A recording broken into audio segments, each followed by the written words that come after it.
All right, good afternoon. It's Carl and my partner here, Dan, with Athena Protection. It is November the 9th, 2019.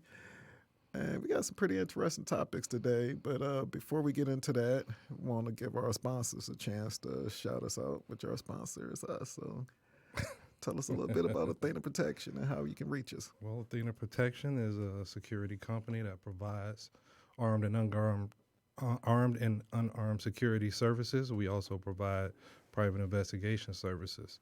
You can reach us on our website at www.athenaprotections.com, and you can reach us on our phone number, which is 1-800-951-4866. That's 1-800-951-4866. Oh, okay. And you can but you can reach us on all social media at athenaprotection.com or Athena Protection Service, Services. Yep. So that's awesome. So, hey, check us out.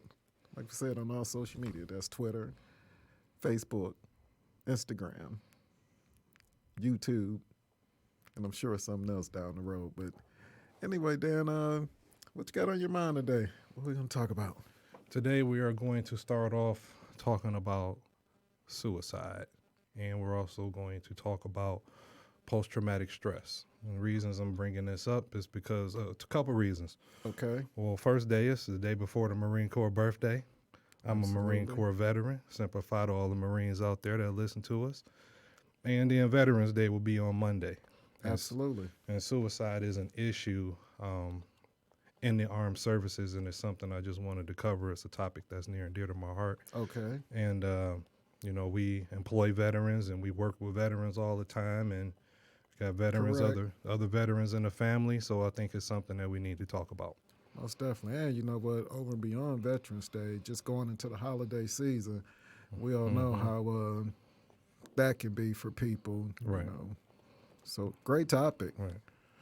Yep, just families in general. So I want to talk about something that I got, and this is from the American Foundation for Suicide Prevention, which briefly kind of talks about Department of Veteran Affairs and some stats that they got on veteran suicide, stating that veterans commit suicide at a rate 1.5 times greater than a non-veteran population.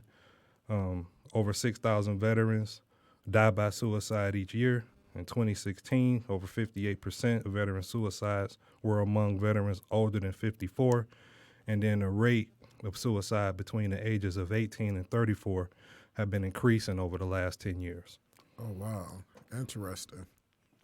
So that's just some basics on suicide. Just anybody that's ever had to deal with it or ever had the thoughts of suicide, that you always want to reach out and talk to somebody. Usually there's always some warning signs that we'll get into in a little bit, but personally I've had not veteran. Well, actually, one of them was a veteran commit suicide. Oh, wow. And Sorry to hear that.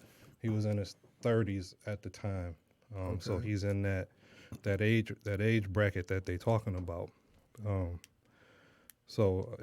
Out there, if anybody ever feel like you don't have anybody to talk to, there's tons of resources out there that you can reach out to that we will provide following the podcast, that you can call and talk to somebody and or get information to get the proper counseling help that you may need.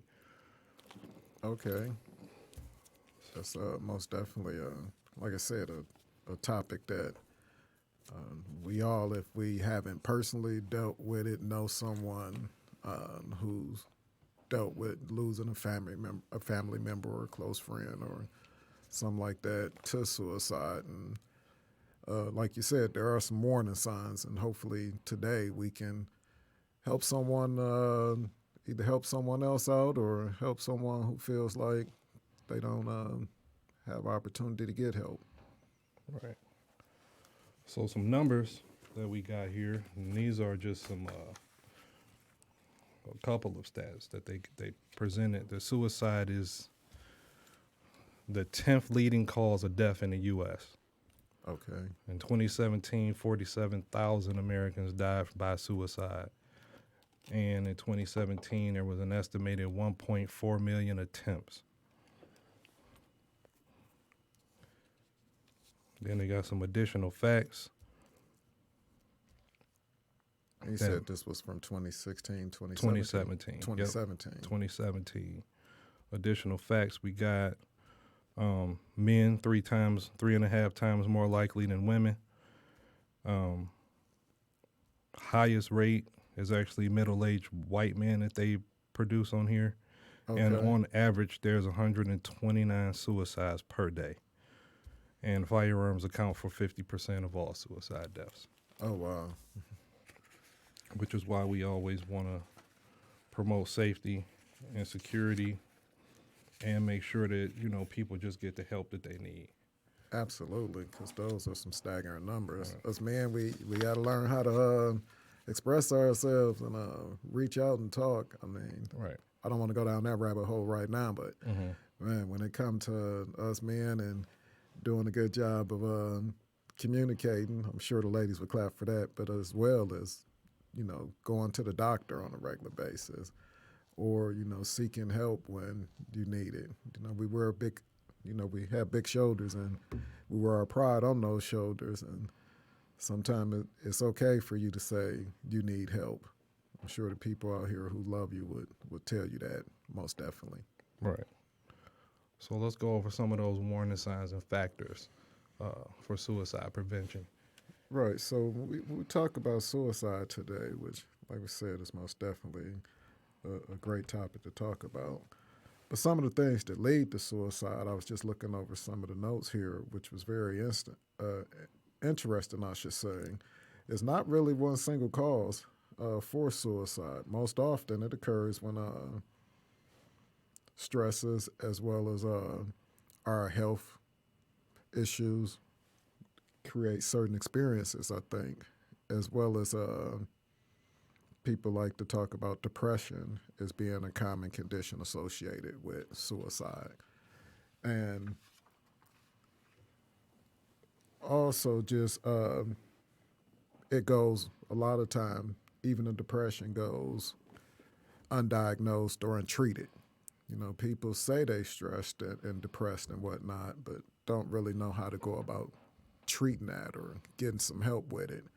And conditions like that, along with substance problems, you know, so, you know, utilizing, drugs, alcohol, most definitely can increase those feelings. But it's important to note that most people who actively manage their mental health, which we all could use some management on that, I'd say, typically go on to engage in life successfully. But again, talking about some of the warning signs, just one of them is the way that people talk. If a person's talking about killing themselves, feeling hopelessness, or having no reason to live, we also hear people saying things like just being a burden to others, or feeling trapped, or unbearable pain. And then some of the behaviors, too, when we talk about that, behaviors like, especially if you see or have dealt with a painful event, you know, you lose a family member, some traumatic happen, lose a job, most definitely one that, you know, can turn some people into feeling hopelessness.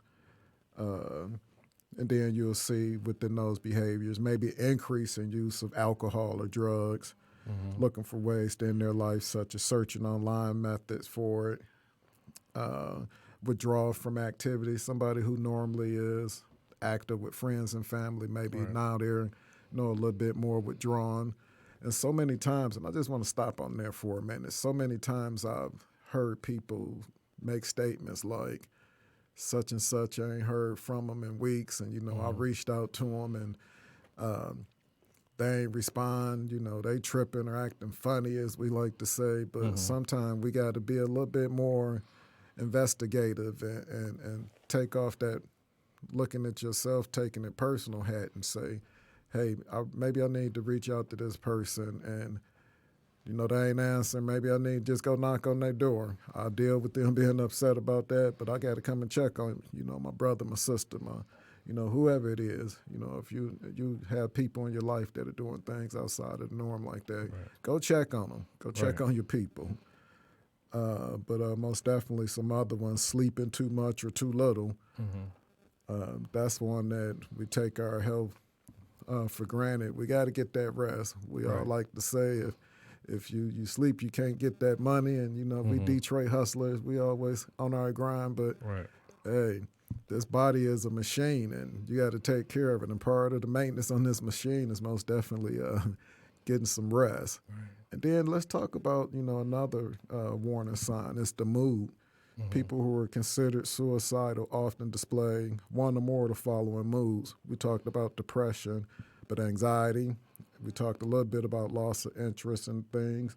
But irritability, you know, quick to go off the handle, something that may not be that person's character, even if you think it is their character, still something that you want to look at and maybe assess and see maybe there are some concerns there. So those are some of the things that Okay. most definitely are some warning signs, I think.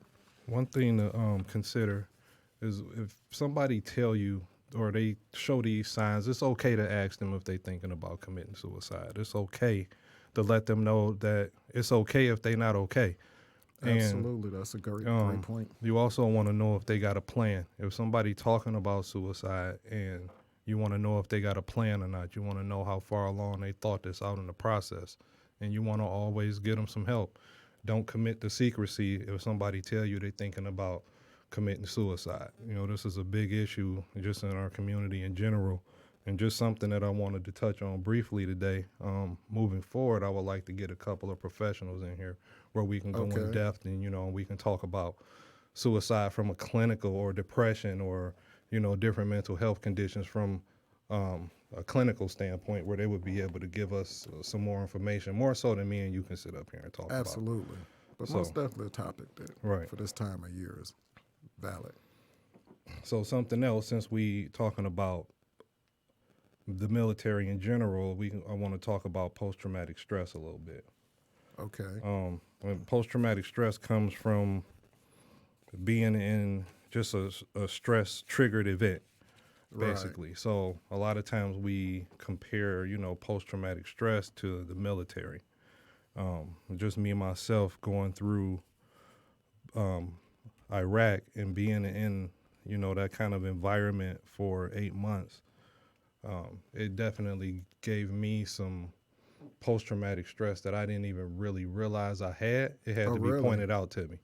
So Now, when did this happen? When you were there, or once you got back home? Well, I didn't really pick up on it until when I got home. You know, when you around a bunch of people and y'all under distress every day, you know, y'all kind of work and feed off of each other and kind of deal with each other. But Interesting. when you get home, that's when the changes in your mood, the irritability, you know, those things kind of pick up, and, you know, your family notice the changes in you.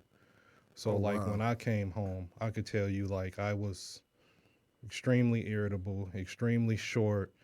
I remember constantly being told by people, I'm not in the Marine Corps, don't boss me around, you know, and I just had, you know, I just had no patience at all for people.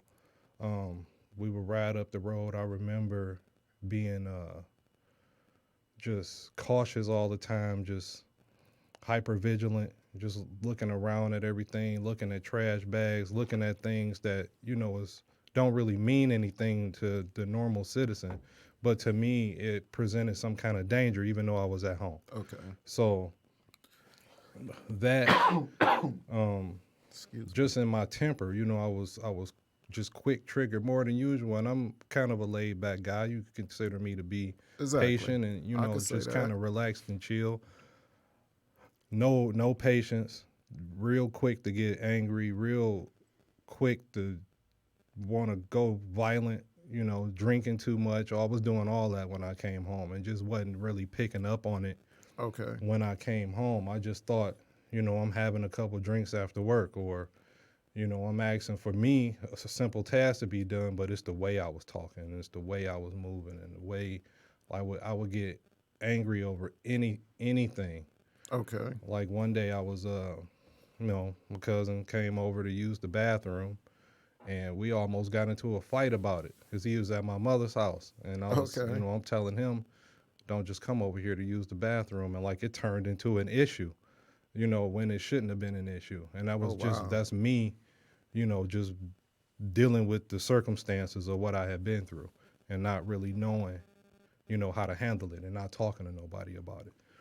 So that's why I always say that if you got some issues or you've been through some kind of combat or something, or you've been in that arena and you come home and it's, a lot of it is, if your family pick up on it, don't be too prideful to get some help and talk to somebody if you need some help. Absolutely. And hopefully, it's if there's one person out there to hear that and can assess that, because you really took us on a journey through that coming home. Was this something that was immediately getting back home, that the stress and the way you were handling things? Was it something that you noticed? I mean, I'm sure you didn't notice it then, but was it something that, looking back on it, that was immediate once you were home, or was it gradual? We ended up at work. It kind of popped up one day at work when we was all talking after deployment. We had been home. You go on leave, then you come back to your base, and we all was sitting around talking, and we had some commonalities among how we were being talked to at home and what we were doing at home. And Okay. then we started exchanging notes and started realizing that we had changed a little bit. Oh wow. And everybody was saying, you're irritable, or you're testy, or you short patience and things like that. Okay. And I think, and I'm going to compare my police experience to military. In the police department, we kind of get to, I want to say, we kind of get to de-stress or to kind of get, the work of the day off you at the end of the Okay. shift. We Right. talked about choir practice last week where, we all get Right. together, we talk about what we went through that day and, how we felt about whatever situation we went through, and we drink, and then it's kind of done with, and then we able to move on to other things. Okay. And in the police department, your stress level is constantly up and down. You could be a high speed chase, you could be some kind of shooting, or it could be, some kind of gruesome murder scene, or Exactly. a suicide scene. It could be all of these things within a week, or sometimes you get a couple of things in a day. That's trying on you and emotional on you, and then you decompress at the end of the day. But when you in theater and you overseas and you with a infantry battalion, that stress level is heightened and is different from police work. It's not just that 8 hour shift. You are there all day, 24 hours a day, 7 days a week, months on end. And that stress level is much, much different than patrol. So, I can't even imagine. Shout out to our veterans again. Happy Veterans Day. yeah, and I mean, just the living conditions, and it's just different overseas, and you're dealing with a lot more. And I think, I don't think we were prepared going in for what we would deal with mentally, Okay. or I don't think the preparation for going back home was proper, and being able to know what you may deal with, how you may be feeling. Exactly. You know what I'm saying? And how you can cope with it and how you can overcome what you're dealing with. You know what I'm saying? They kind of just do like this brief, and then you do a survey, and if they find you to have some kind of PTSD, then you go see somebody. But it How don't soon really. is this after you get back home? It was within a week or so they do Okay. the little answer these questions, but it's so informal. You know what I'm saying? It kind of don't hit home for what you need. You know what I'm Okay. saying? I think that instead of having that process where it's you checking off stuff in a box, You actually sit down and talk to somebody Exactly. and kind of go over, what you experiencing and how you feeling once you get home. And they don't really, at the time, and I'm talking 10 years ago, they didn't really do that. Exactly. Okay. So, Some interesting stuff there. Most definitely.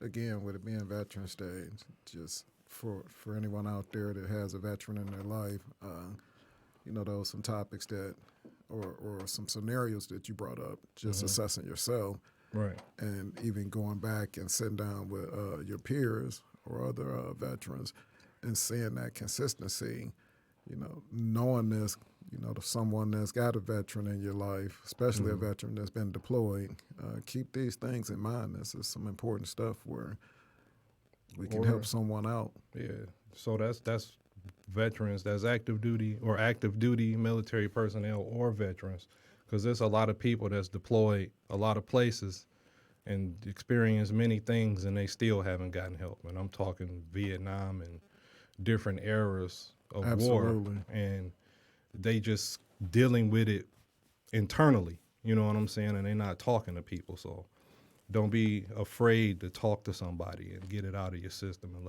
let somebody know what's going on. Good point.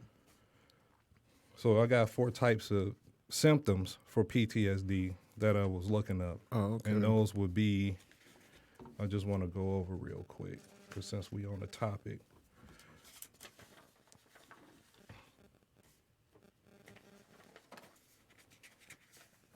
All right. And Dan, before we get into those topics, just in case we had anyone that joined us late today, let's go over again how you can reach Athena Protection. Again, you can reach Athena Protection at our website, and that's at www.athenaprotections.com.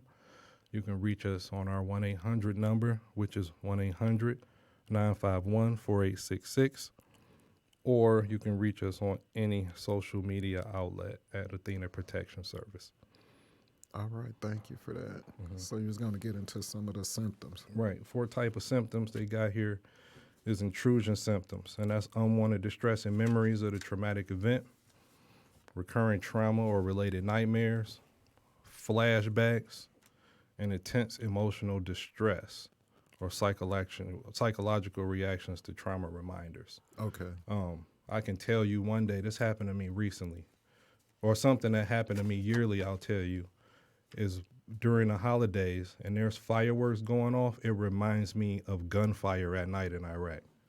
And I had that reminder like every year. I think about that. Or one day this is the strangest thing that probably ever happened to me. I was riding home one day and I was looking at my phone, and Okay. I was in the passenger seat, and I look up. Wasn't texting and driving. No, I wasn't texting and driving. So I look up and I don't know where I am. And the way the scenario looks, it looked like I'm overseas somewhere, and I immediately panic and my anxiety go up. You know what I'm saying? And that happened to me last year, I think, or the year before. It was the first time I had ever experienced something like that, where I felt like I was somewhere other than where I was at. So, interesting. These things are real, and they do happen to people, and nobody ever talks about it. Like, I don't really talk about it that much out in the open or with people. I just kind of deal with it, on my own. Not on my own, because I do talk to people, and I do go to counseling for it. And so I do see somebody about it. That is so awesome. I am getting help. I was going to say, that's most definitely something that we have to do better. Right. Don't be afraid to ask for help. So what I want to do right now is I want to kind of turn this into our other thing that we do, and that's the foundation work. Okay, talk a little bit about that. So we have Athena Protection Foundation, and what that is a foundation, a 501c3, and that foundation is to support crime victims. And so we're talking about PTSD, and PTSD is not a singular military issue. It's something that regular civilians can encounter and have from any kind of traumatic event. And it's something that we need to address because a lot of times people may be suffering from PTSD from their just regular life traumatic events, and we're not addressing it or looking at it, those symptoms properly. So these traumatic events can be being threatened with a weapon. It could be physical assault, sexual violence, childhood physical abuse, or accidents. Those are just some of the things that your civilian population being robbed, just those kind Absolutely. of things can trigger some forms of PTSD or different levels of depression that I don't think that we properly look at. It's a great point. Right. Too many times, especially when you live in a stressful environment, that mirrors being overseas as a active military personnel going through what they're going through. It's the same as being someplace where you feel is stressful in the day-to-day life. Like you said, you brought up some great examples.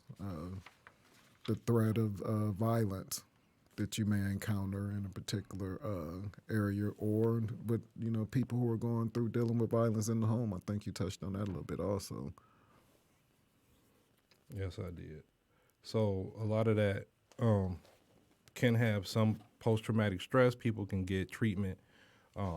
There's different kinds of therapy that people can get for that kind of treatment. And I just feel like with our work and what we're doing, I want to just bring some awareness, to these things that that people are going through, and make sure that they get resources so that they can get some kind of help. Absolutely. So for anyone out there that's listening, man, this is a topic that's most definitely important, that people understand that just talking to somebody, saying it out loud to somebody, you never know. It's kind of like those situations when you in a classroom setting and the instructor says there is no such thing as a dumb question, because I guarantee you the question that you inquire, there's probably 2 or 3 other people that, have that same question. So if you're feeling like you unfortunately feel like suicide is something that you possibly need to do, talk to somebody, please. Right. We can't stress that enough. Open up and talk to someone. And for anyone that's out there with family members or friends, talk to them. Do those checks on your friends. Don't just take it personal that they don't respond to you.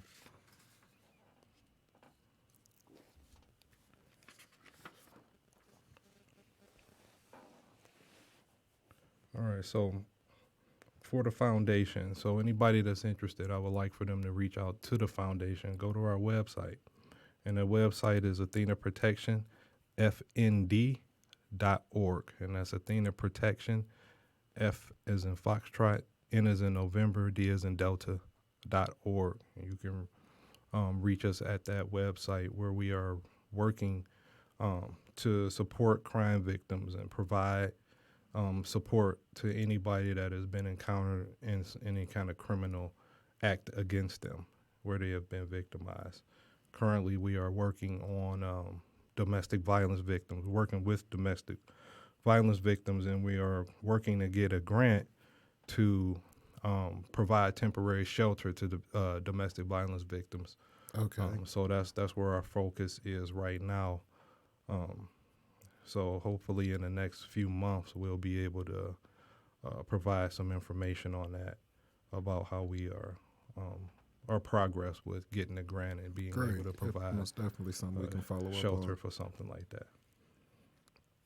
And we're always looking for people that donate, as well as if they, again, feel like any of these things that we're offering. If you can think of someone who could utilize these services, please reach out to us. Can't stress that enough.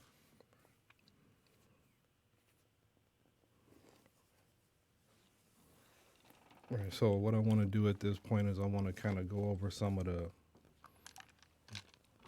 things that also trigger some mental health issues in the community, Okay. and sexual assault trauma is one of them.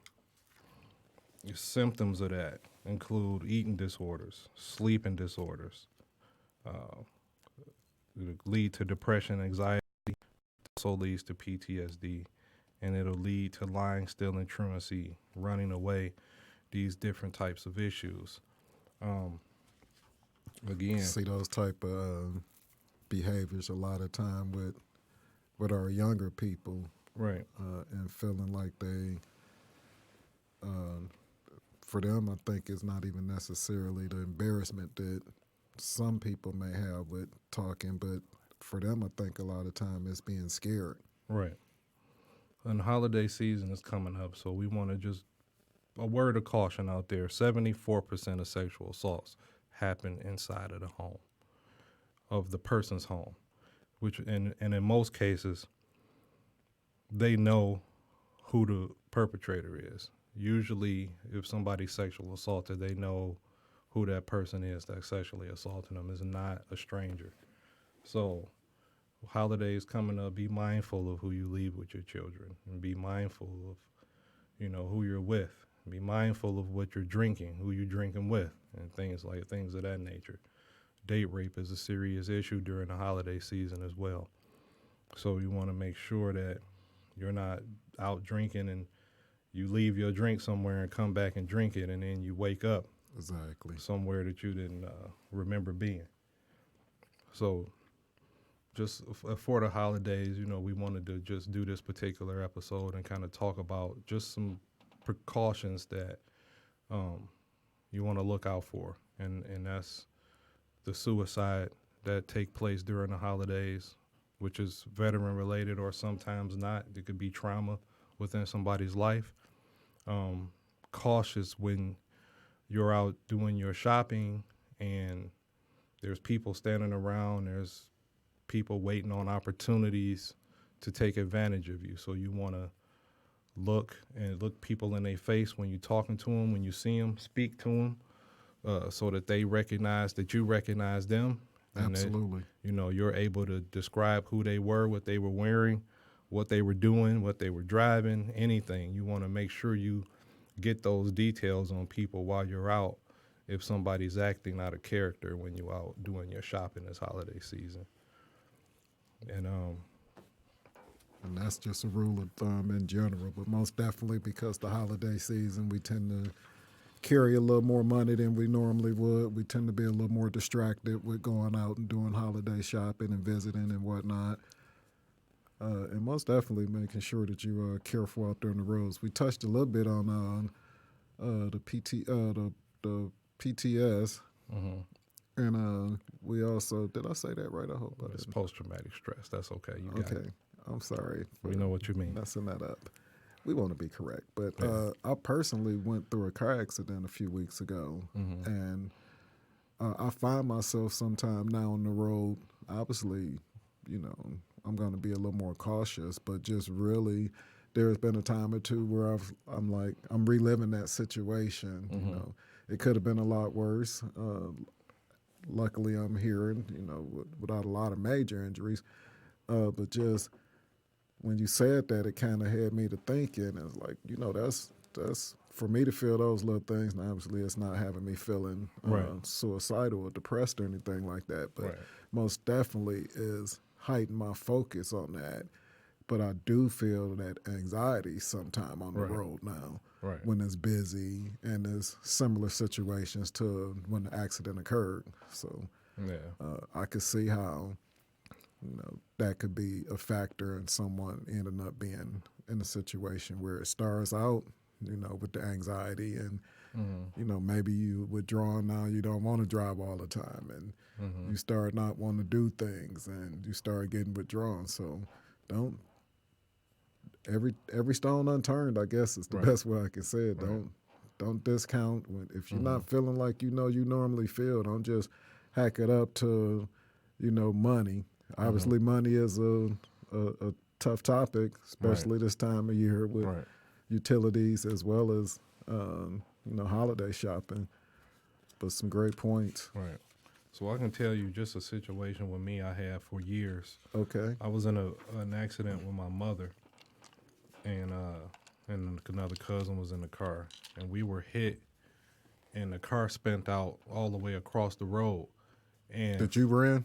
yeah, I was in the back seat. I was in the passenger seat for this accident. My cousin was in the back seat, and we were hit on my side of the car, and then the car spent across the street. We spent about 4 or 5 times, I think. Oh, wow. And for years, I would panic if I saw headlights in my peripheral vision, not knowing that this is a potential condition from the accident. You know, Right. just for years, I would just have that panic whenever I would be just sitting at a light, or when cars are coming, and if I'm looking this way and I see lights coming, it'll just trigger something in me. It's just like a little bit of fear. So, it's definitely real. And my objective today was just to kind of provide a little bit of awareness to just what's going on out there, just from a mental health aspect of, Veterans Day is coming up again, like I said, and it's an issue in the veteran community of suicide, and I just wanted to bring some awareness to it, and also just awareness to PTSD, and just for people to know that this is not an isolated situation for veterans. Is any of us can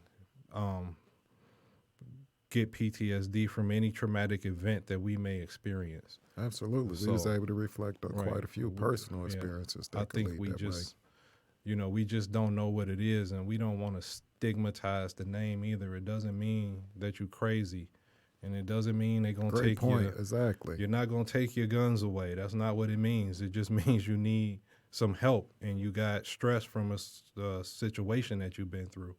So, I don't want people to try to steer clear of it because of the name, or because they call it a mental health condition. It's something, that we experience. We need help. We can get help, and we can live and learn how to cope with it. Oh, absolutely. That's a great point. And again, we can't stress this enough.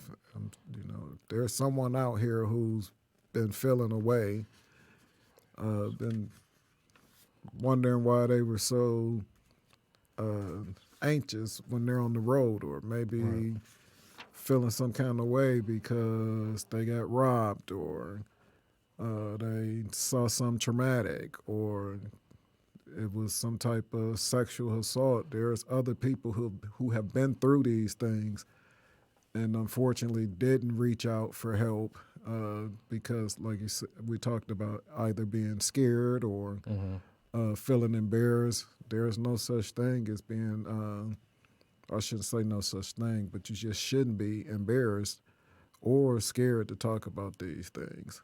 Right. Get the help. So, yeah, I guess that, man, it seemed like this is, like I'm trying to bring this awareness, but I got so many stories of me going through stuff. It's good, man. It's most definitely things that are relatable. As I said, sitting here assessing myself a little bit because I went through a pretty traumatic car accident. The car was totaled out. So these things, someone else has been through a car accident, I'm sure, within the last 3 to 6 months, and you may be wondering why you felt the way you felt. Right. And before it gets too far to hand, hearing us talk about it today. So most definitely your stories are helping someone, hopefully, today. Right. Not make that choice to think that that's the solution. So continue on. You got another story you'd like to share with us? Yeah, and I share this at every CPL class that we do because it's just relevant to the course. So in 1999, I was carjacked by a few people. There was just multiple gunmen this night. It was myself and somebody else was with me, and having a gun in my face and a life-threatening situation didn't scare me. The guy was little, and it pissed me off more than I was afraid. Okay. At the time when it happened? At the time, you know what I mean? I was never afraid, but at the time, I was so mad, like, that I was helpless. You know what I'm saying? So, like, it made me feel somebody, got the drop on me, and I felt helpless about it. You know what I'm saying? And I felt anger. And I felt like when it was over, I wanted to do something about it. You know what I mean? And it, I think it's a good thing that I didn't find them that night, and I didn't find the car, and I didn't find them. I'd probably be in jail. So, Okay. but I think what it led to was my going to the police department and wanting to help people. It led to me wanting to do something for people that's been in those kind of helpless situations and they wasn't Absolutely. able to, defend themselves or, at the time, like I didn't know what resources was available that I had at my disposal. So that's why we do what we do with the foundation. I want people to be able to know what's available to them. And also, we provide that security because I want to help people. And then, I was on the police department because of what happened to me. I wanted to get the bad guy. I wanted to Absolutely. catch people that were doing bad things. You know what I'm saying? So I think that's, kind of led me, to where I am today. But like I was saying, that situation, I think gave me more like a helplessness feeling, Okay. and a lot of anger than it did like fear. Um, I don't think I experienced any stress from it. I mean, I may have, but um, it made me obviously hyper vigilant every time I went somewhere. I was always looking around and making sure that I wasn't in that particular situation again. Absolutely. But having something like that happen, um, it definitely changes you and your perspective on life and just how you kind of go about your day and how you look at things and how you Okay. look at people. Period. So, and I know some people they may react different to being in those kind of situations, but it it launched me into wanting to help people and be a force, against people that's committing crimes and doing people Absolutely. wrong. So shout out to you for that. When we so many times we had this impression of, I think more so with our police officers in this current climate. Um, we don't have anywhere near the time to touch on it, but just to talk about the stress level. And we say things like you're paid to Mm-hmm. to do the job. And Right. I get it. Yeah. We got some people out there that aren't qualified to do the job Mm-hmm. for whatever reason, but just to be able to touch base and just kind of let's think about not just ourselves but others when we think about the level of stress that people are dealing with, and not saying that we justify any wrongs, but try to have a better understanding on Mm-hmm. how we approach and deal with different individuals. Because Right. if we haven't heard it once, we've heard it 1,000 times. You don't know what somebody else is going through. Right. And we say that sometimes not realizing that a big one is somebody might be going through something where they really feel like they're not supposed to be here. Right. And if we can look at people not for just the outer part of it, but look a little deeper, I think we can really maybe change the narrative and help somebody out. And Right. And just for like just that police perspective and people telling you they pay your salary and different things like that. I mean, they deal with a lot. They deal with a absolutely. lot. And I mean, we talking about you may have a domestic violence situation. From that situation, you may deal with somebody's dead child and that family, and then you going through all those emotions with those people, and then you're dealing with a robbery and something like that, and then you confront somebody who's telling you they pay your salary and you better do what they say and things like that, and that officer may lose it on you. So that's why I always say be considerate to people and treat people the way that you want them to treat you. Hey, and even on a lighter note, just in general, too many times I think that people feel like they can't have a disagreement with somebody and it not be a violent or an angry exchange. Just because we disagree on something, doesn't mean, especially when you're talking about people who you deal with, coworkers, family members, friends, Right. because you guys disagree on something doesn't mean that you don't like one another. Right. Agree to disagree and move on with life. Right. So I guess to wrap up, I guess I would what I want to do under the video, I'm going to put resources for suicide prevention, phone numbers that people can reach out and talk to. Absolutely. I will put some charities that we deal with directly along with ours for any crime victim support that people may be interested in getting, or you don't know if you need it, or it's maybe something you don't know. I'll put that information out for people to see as well. But really, I just wanted to kind of touch on, the suicide situation, not only in the veteran community, but also, in a civilian community as well. It's something that we don't talk about enough. The mental health aspect of PTSD and people dealing with crimes and learning to cope with those situations, we don't talk about that enough either, and I want to make that a topic of discussion today. Well, I really appreciate that we had opportunity to talk about this, because if we can just change one person's perspective on life and their necessity to be here, because you may think you don't need to be here or feel like you shouldn't be here. And of course, there's people that disagree with you on that, but we understand that you can't see that sometimes. Right. You can't see it, and what you can do is just say something to somebody. Right. And for the family or friends who have somebody that's different or acting differently, reach out to them, do those welfare checks. Maybe don't call the police to do the welfare check. Go do it yourself. Yeah. But again, not to slight the police. Shout out to those men and women that do that every day. My hat's off to them. Right. But can't say enough.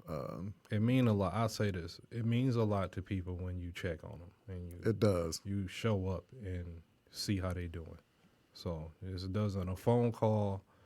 There's a guy I know. He never answers my phone calls. He never answers my texts. But one day when I saw him, he thanked me for constantly sending messages and checking on him. That's awesome. So you may not think people care. If they're not responding, just keep reaching out and letting them know that you're thinking about them, that somebody care about them, that somebody love them. It does mean something. Right. Don't just think somebody acting funny. Right. Reach they out may to be going people. through something. So. And sometimes it can be the life of the party. Don't just assume that person doesn't need someone ask how they're doing. Right. Great point. But hey, great. We got just a few more seconds here left, just in case someone just tuned in. Shame on you, but let's go over how you can get in touch with us one more time before we end the show today. You can get in touch with us through any social media at Athena Protection Service. You can reach us on our phone number at 1-800-951-4866. That's 1-800-951-4866, or you can reach us on our website at athenaprotections.com. All that information will be posted under the video so people can see how to get in touch with us or get any resources that they may need for mental health or for any victim advocate support. Great.